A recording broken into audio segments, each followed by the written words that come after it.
Olá, eu sou o Danilo da Silveira Figueira e estou aqui para apresentar o seminário Quantificando o Impacto Visual da Classificação em Mapas Cloropléticos.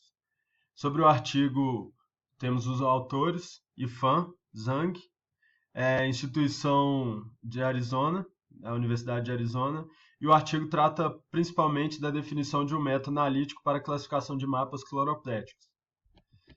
O que são mapas cloropléticos?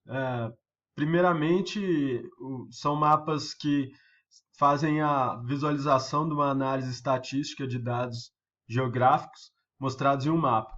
Por exemplo, temos esse mapa de densidade de povoamento classificado em algumas categorias, e essas categorias são são a motivação desse estudo. A cor gerada pode ser a partir de uma variável, como é o caso, ou pode ser de várias variáveis. Encontrar limite da classificação é muito importante, pois através desses limites é possível modificar a mensagem que é transpassada através do dado. Então, para isso, foram criadas várias estatísticas e vários meios analíticos e vários métodos para permitir essa análise. E aqui nós temos algumas das visualizações como motivo de introdução. O primeiro gráfico mostrando a distribuição dos pontos referentes a cada grupo e dentro do grupo os elementos que compõem o grupo. Então temos um mapa onde são representados vários valores e esses valores são classificados de acordo com o posicionamento desse valor no grupo. E aí, através de um estudo, nós podemos definir se a classificação dada para o mapa foi boa ou ruim. Para escolher o primeiro passo, né, que é importante, é definir o limite das regiões. Para isso, você tem vários métodos. Tem o quantil, o intervalo igual, o desvio padrão, quebra natural e erro do limite. Quantil é para quantidades iguais, a quantidade de elementos iguais em cada grupo. Intervalo igual divide os limites em porções iguais. O desvio padrão mostra o desvio que cada região teve em relação à média. A quebra natural reduz a variância na classe e aumenta entre as classes. E o erro mínimo do limite tenta maximizar a similaridade espacial nos elementos da classe. Foram vários estudos feitos a respeito dos limites categóricos, porém, a maioria dos estudos foram feitos para uma variável.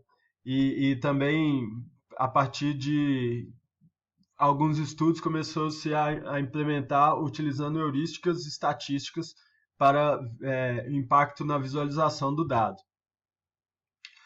Com isso, nós criamos, tentando diminuir a interação necessária para o usuário definir qual é o melhor limite a ser usado, pois os métodos anteriores eram basicamente de o usuário ter que interagir com o método.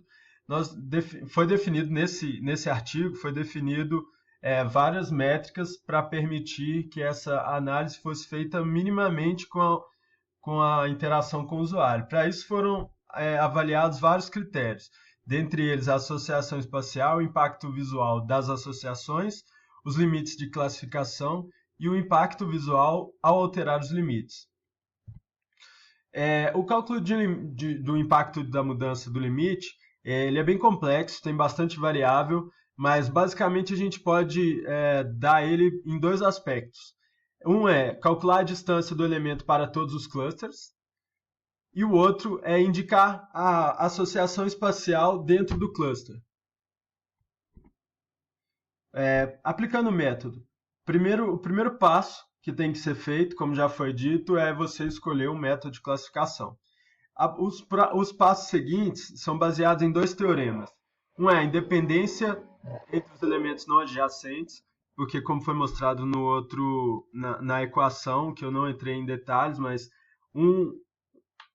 uma célula só interfere na outra se elas forem adjacentes, e somente os estados inicial e final são importantes. O passo 2 é você aplicar o algoritmo de Moraes.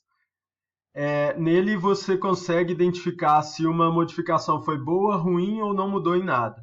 A modificação é boa, como no caso 1, onde você está aumentando a clusterização, porque você troca de 2 para 3. O passo 1 é o primeiro gráfico, a primeira matriz. E ao trocar de 2 para 3, você aumenta a clusterização do problema.